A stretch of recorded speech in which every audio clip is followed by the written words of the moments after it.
2005లో వచ్చినటువంటి మహాత్మా గాంధీ గ్రామీణ ఉపాధి హామీ పథకాన్ని తూట్లు పొడవాలనేటువంటి లక్ష్యంతో బీజేపీ ప్రభుత్వం వచ్చిన నాటి నుంచి ఆ చట్టాన్ని ఎత్తివేయాలనేటువంటి లక్ష్యంతో పనిచేయడం జరుగుతుంది.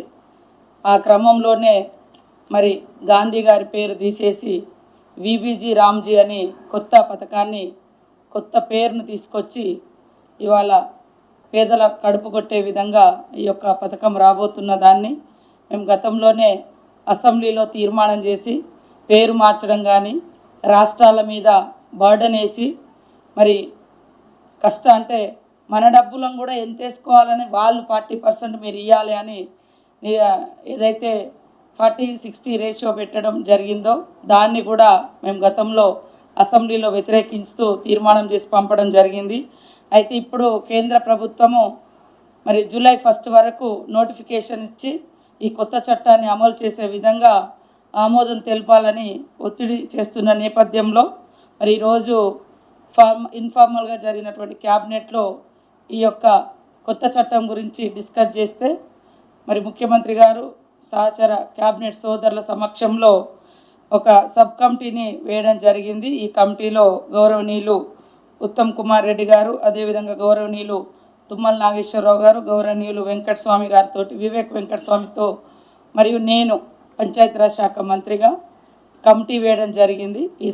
ఈ సబ్ కమిటీ ఆధ్వర్యంలో దేశంలో వివిధ రాష్ట్రాల్లో మరి ఆయా ప్రభుత్వాలు ఏ రకంగా ముందుకెళ్తున్నాయి, ఆ చట్టాన్ని ఆమోదించడం మూలంగా రాష్ట్రం మీద పడేటువంటి భారము ఇప్పటికే మనం చూస్తూ ఉన్నాం. మరి 2 ఫోటోలు క్యాప్చరింగ్ కూలీలకు గతంలో ఎప్పుడు కూడా ఫొటోస్ తీసే విధానం లేదు. క్రమక్రమంగా అంటే కూలీల సంఖ్యను తగ్గించే విధంగా గంటలు అక్కడ పనుల కాడ ఉండేటట్టుగా పోగానే ఒక ఫోటో తీయాలి, మళ్ళీ వచ్చేటప్పుడు ఒక ఫోటో తీయాలి. ఫోటోల కోసం కూడా చాలా ఇబ్బంది పడుతుంది. ఇట్లా ఒత్తిడి చేస్తూ ఉన్నారు.